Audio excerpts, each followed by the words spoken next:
एक दिन एक सज्जन धोती पहने, शॉल ओढ़े हुए तिरुवनंतपुरम में समुद्र तट पर बैठकर का पाठ कर रहे थे। उसी समय वहां एक युवक आकर बैठ गया। उस सज्जन के हाथ में देखकर युवक ने कहा, ऐसी किताबें पढ़ने का कोई मतलब है? देखिए, दुनिया चांद पर पहुंच गई है और आप अब भी गीता और रामायण पर अटके हुए हैं। उस सज्जन ने लड़के से पूछा, गीता के बारे में तुम क्या जानते हो? लड़के ने सवाल का जवाब नहीं दिया और उत्साह से कहा, यह सब पढ़कर क्या होगा? मैं तो विक्रम साराभाई अनुसंधान संस्थान का छात्र हूँ।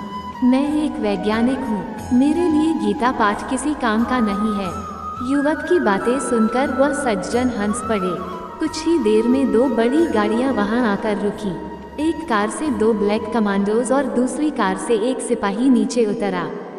सिपाही ने बड़ी कार का पिछला दरवाजा खोला, सलामी दी और दरवाजे के पास खड़ा हो गया।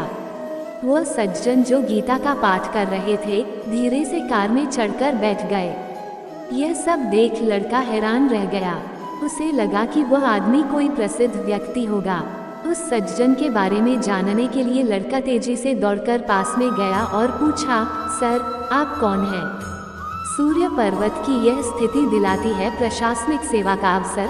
आप भी देखिए, क्या पता आपकी हथेली में भी ऐसे बन रहे हो योग। उस सज्जन ने बहुत धीमी आवाज में कहा, मैं विक्रम साराभाई हूँ। यह सुन वह लड़का हैरान रह गया। उसके बाद उस लड़के ने को पढ़ा। रामायण, महाभारत और अन्य वैदिक पुस्तकें भी पढ़ी। गीता का उस पर बड़ा असर हुआ। उस युवक ने अपनी आत्मकथा में लिखा, गीता एक विज्ञान है और भारतीयों के लिए अपनी सांस्कृतिक विरासत का गर्व का बड़ा विषय है। वह लड़का और कोई नहीं, missile man doctor APJ Abdul Kalam थे।